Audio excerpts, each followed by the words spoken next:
31वां अध्याय। भिक्षुवर्य शिव अवतार वर्णन। नंदीश्वर बोले, हे मुनि श्रेष्ठ, विदर्भ नाम के एक नगर में सत्यरथ नामक राजा का राज्य था। वह भगवान शिव का परम भक्त था। एक बार उसके नगर पर उसके शत्रुओं ने आक्रमण कर दिया। राजा सत्यरथ ने अपने शत्रुओं का सामना बहुत दृढ़ता से किया, परंतु वे युद्ध में हार गया। उसके शत्रुओं ने उसे मार डाला। राजा के मारे जाने पर सारी सेना भयभीत होकर तितर-बितर हो गई। उस समय विदर्भ नरेश की पत्नी गर्भवती थी। जब रानी को सारी बातें ज्ञात हुई तो अपने प्राणों की रक्षा के लिए उसने रात में ही नगर छोड़ दिया। भगवान शिव का स्मरण करते हुए रानी पूर्व दिशा की ओर चली गई।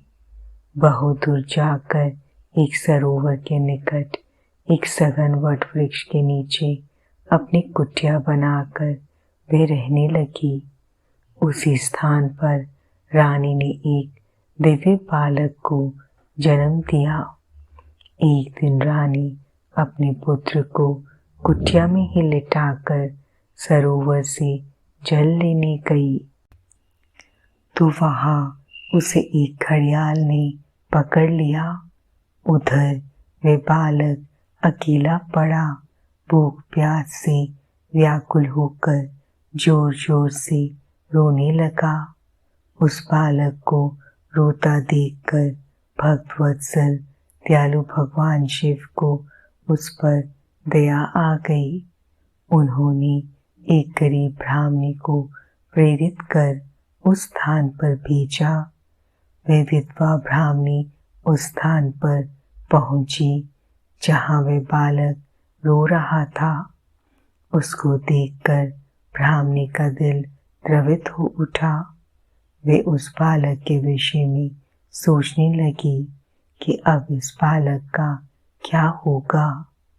तभी भगवान शिव स्वयं भिक्षुक का रूप धारण कर वहां पहुंच गए और ब्राह्मणी से बोले, हे ब्राह्मणी, अपने मन में आने वाली शंका दूर करो। इस छोटे से बालक को उठा लो और इसे अपना पुत्र मानकर इसका पालन करो। तब उनके वचन सुनकर वे ब्राह्मणी बोली, ब्राह्मण, मैं तो स्वयं इस बालक को पालने के बारे में ही सोच रही थी, परंतु मेरा मन शंकित था। अब आपने मेरी दुविधा दूर कर दी है। अब मैं अवश्य ही इस बालक की माता बनकर इसे पालूंगी। पर मैं आपसे इतना जानना चाहती हूँ कि आप कौन हैं और कहाँ से आए हैं। ये बालक किसका है और इस सुनसान जंगल में कैसे आ गया है। भिक्षुवर, आपको देखकर मेरा मन बार बार ये कह रहा है कि आप दया और करुणा के सागर भगवान शिव हैं, जो अपने भक्त की रक्षा के लिए यहाँ आए हैं। मैं भी आपकी माया से मार्ग में भटक कर यहाँ आ गई हूँ। मैं जानती हूँ कि आपकी कृपा से इसका अवश्य ही कल्याण होगा। उस गरीब ब्राह्मणी की बातें सुनकर भिक्षु रूप धारण किए भगवान शिव बोले, हे ब्राह्मणी, ये बालक विदर्भ नगर के नरेश सत्यरथ का पुत्र है, जिसे उसके शत्रुओं ने युद्ध में हराकर मौत के घाट उतार दिया है। सत्यरथ की गर्भवती पत्नी नगर से भागकर यहाँ आ गई थी। इस बालक को जन्म देने के पश्चात वह सरोवर में जल पीने गई तो वहीं उसे घड़ियाल ने अपना आहार बना लिया। शिव जी के वचनों को सुनकर ब्राह्मणी फिर प्रश्न करती हुई बोली, भगवान, किस कारण से ये बालक अनाथ और बंधुहीन हो गया है? बालक के पिता सत्यरथ को शत्रुओं ने क्यों मार दिया और किस लिए शिशु की माता को घड़ियाल ने खा लिया? मेरा स्वयं का पुत्र भी गरीब और निर्धन है, भला इसको कैसे सुख प्राप्त होगा? ब्राह्मणी के इन प्रश्नों को सुनकर भक्तवत्सल भगवान शिव अपने उसी भिक्षुक रूप में बोले, हे देवी, राजा सत्यरथ अपने पूर्व जन्म में पांड्य देश के श्रेष्ठ राजा थे। वे सदैव शिव धर्म का पालन करते और भक्ति भाव से उनकी आराधना करते थे। एक दिन प्रदोष काल में जब राजा भगवान शिव का पूजन कर रहे थे, उसी समय नगर में कोलाहल मचा।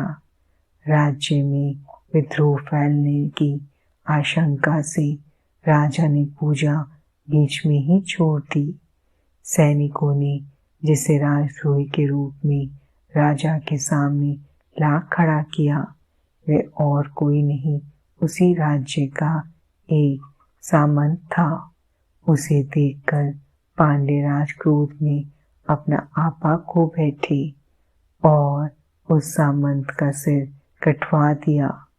प्रदोष पूजन के नियम को समाप्त किए बिना राजा ने भोजन भी कर लिया।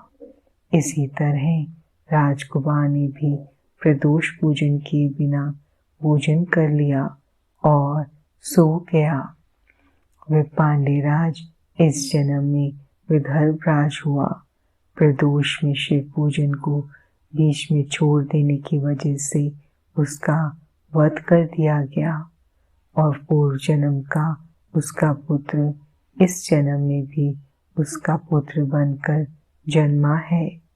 शिव पूजन बिना खा पी कर सो जाने के कारण ही वह दरिद्रता में घिरा हुआ है।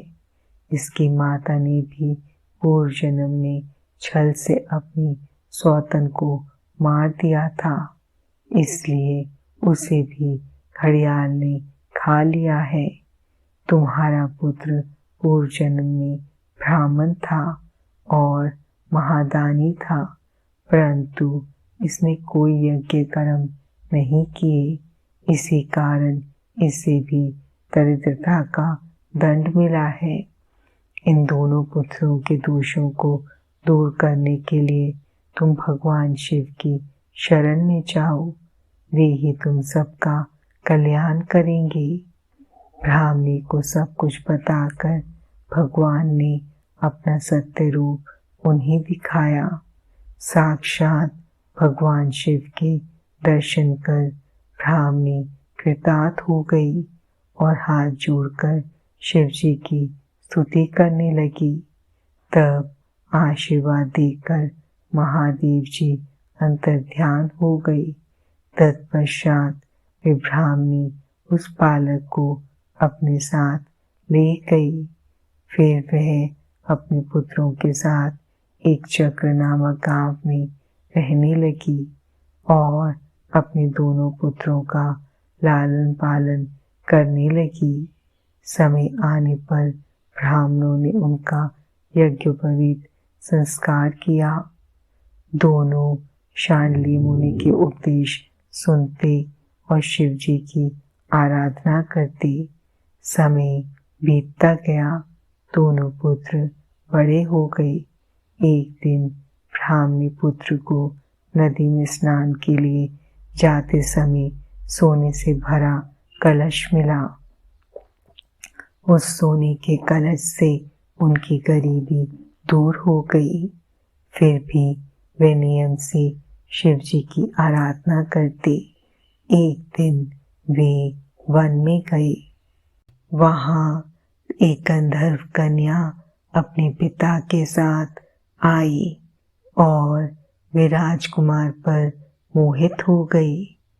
उसके पिता ने उसका विवाह राजकुमार से कर अपना राज्य उसे सौंप दिया। ब्राह्मणी वहां की राजमाता हुई और ब्राह्मण पुत्र उसका भाई। अब वे सब लोग प्रसन्नता पूर्वक राजसुख भोगने लगे। भगवान शिव का भिक्षुवर अवतार पुरुषार्थ का साधक और अभीष्ट फल देने वाला है।